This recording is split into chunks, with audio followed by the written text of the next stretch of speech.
हाय सर्वांना, कशा आहात तुम्ही सर्वजण? एकदम मजेत असणार. आम्ही पण एकदम मजेत आहेत. तर माझ्या ब्लॉगमध्ये तुमचं सर्वांचं मनापासून स्वागत आहे. एकदम मजेत आहात ना? आम्ही पण एकदम मजेत आहोत. म्हणजे आहोत पण आणि नाहीत पण असं म्हणू शकते मी. कारण का मी तुम्हाला एक सांगू, आजचा ब्लॉग असा होणार आहे. मी त्या दिवशी गाडीचा आमचा ॲक्सिडेंट झाला, हे तुम्हाला मी व्हिडिओ टाकला होता फेसबुकवर, तुम्ही बघितलं सर्वांनी. तर त्यामध्ये मला म्हणजे मी ती कमेंट डिलीट मारली, पण त्याने मला पर्सनलला पण नंतर मेसेज केली. आणि कमेंटमध्ये तो काय म्हणला माहिती आहे? तो म्हणला, बरं झालं तू मेली नाहीये किंवा तुझा नवरा मेला नाही, अशी कमेंट होती त्याची. आणि त्या कमेंटला म्हणजे लाईक नव्हत्या, पण खूप जणांनी एवढ्या चांगल्या कमेंट केल्या ना, लय चांगल्या केल्या. त्यांनी कमेंट काय केलं माहिती आहे की लोखंडे साहेबाला काही झालंय का नाही. त्यांनी माझा जे इन्स्टावर सोशल मीडियावर नंबर टाकला त्याच्या कॉल करून पण विचारलं खूप जणांनी की लोखंडे साहेबाला काय झालं नाही, जाऊ द्या, टेन्शन घेऊ नका, असं तसं. तर म्हणजे खूप भारी वाटलं बरं का. दिलासा म्हणजे माणसाला कसं माहिती आहे का, दिलासा भेटला आम्हाला. आणि जी त्याची कमेंट होती ना, मी त्याची कमेंट डिलीट मारली. आणि मी त्याचं नाव पण लावणार होते स्क्रीनवर, पण म्हणलं नको. कारण का कसं माहिती का, माणसावर वेळ आली ना, तर मी म्हणते एवढं वाईट काय करतोय आम्ही, तुम्ही एवढ्या घाणघाणची कमेंट करताय. आम्ही दुश्मन आहे तुमचे? नाही. बरोबर आहे, तुम्ही आम्हाला जगवताय? नाही. आम्ही तुम्हाला जगवतो? नाही. मी म्हणते जर बघू वाटत नाही ना, तर बघू नाहीये, पण एवढ्या घाण कमेंट करू नका. आम्ही पण माणसं आहे, आमच्या पण जीवाला लागतात. मी आजपर्यंत सगळ्या कमेंट इग्नोर केल्या. मी मगाशी पण त्याची एक कमेंट डिलीट मारली कमेंट बघून. मी म्हणजे जेवढ्या पण कमेंट वगैरे येतात मी पूर्ण इग्नोर करते. मी कमेंट घेत नाही, बरोबर आहे, बघत नाही, मी रिप्लाय पण कुणाला देत नाही. पण कधी कधी माणसाच्या जीवाला अशी कमेंट लागती. हां बाबा, तुम्ही सांगा, जर मला किंवा लोखंडे साहेबाला काय झालं असतं तर त्याला काय भेटलं असतं? कमेंट करणाऱ्याला काहीच भेटलं नसतं ना. कसं माहिती आहे का, असं म्हणतात म्हणजे पहिल्या माणसाची मन आहे, कावळ्याला वाटतं रोज एक गाय मारावं, पण कावळ्याच्या श्रापाने गाय कधीच मरत नाही, समजला. तर कमेंट करणाऱ्यासाठी ज्यांनी मला चांगलं कमेंट केलं ना, त्यांचं मनापासून आभार आणि धन्यवाद म्हणते. ज्यांनी मला कॉल करून पण विचारलं खूप जणांनी, त्याच्यामुळे मी धन्यवाद म्हणते.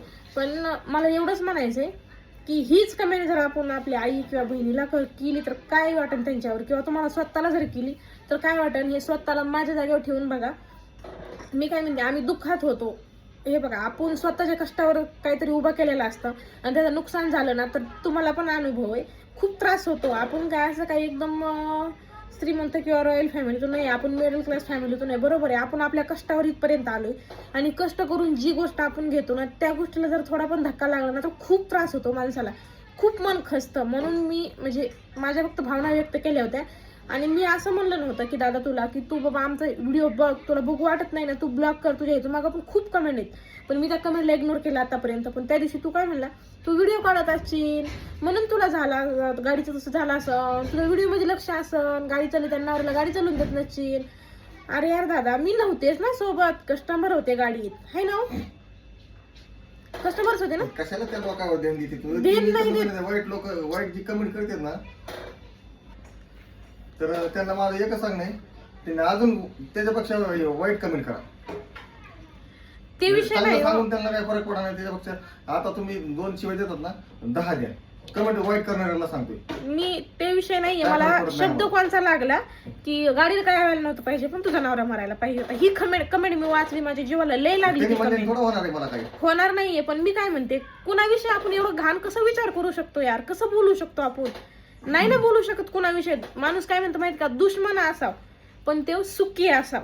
कळलं का? पहिल्या लोकांची पण मन आहे, दुश्मन असू द्या पण तो सुखी पाहिजे. लोक बी राहिले नाही, पहिले विचार बी राहिले. त्याच्यामुळे विचार तू काय कर, त्यांना ते जे वाईट कमेंट करता त्यांना तू बी सांगा. बरं जाऊ दे, तुम्हाला काय कमेंट करायची ती करा बस. ह्याच्या पुढे तर आम्ही काही सांगू शकत नाही. मला जे वाटलं, मला बेकार वाटलं म्हणून मी तुम्हाला म्हणजे त्याचा रिप्लाय दिला त्या दादाला. ज्यांनी मला चांगल्या कमेंट केल्या आणि धन्यवाद बरं का, ज्यांनी मला कॉल केला, अजून मनापासून त्यांचे आभार मानते. ज्यांनी मला कॉल केला, विचारलं लोखंडे साहेबाचं बरं आहे का. काही माझा कॉल बंद होता 2-3 दिवस, त्यामुळे त्यांनी मला व्हॉट्सअपला माझ्या ज्या पब्लिक नंबर आहे त्याच्यावर मला मेसेज टाकले. वाचून खूप भारी वाटलं. पण मी सगळ्यांना रिप्लाय काही नाही देऊ शकले. जेवढ्यांना दिला तेवढा दिला, जेवढ्यांना दिला नाही त्याला व्हिडिओमधून मी धन्यवाद म्हणते. आणि जेवढा तुम्ही आजपर्यंत आम्हाला सपोर्ट केला, असंच पुढे सपोर्ट करत राहा, एवढीच आमची इच्छा आहे. बाकी काही नाहीये तुमच्याकडून, काही नको आहे आम्हाला. पण फक्त कमेंट करताना थोडं विचार करून करा प्लीज, आम्हाला पण खूप त्रास होतो.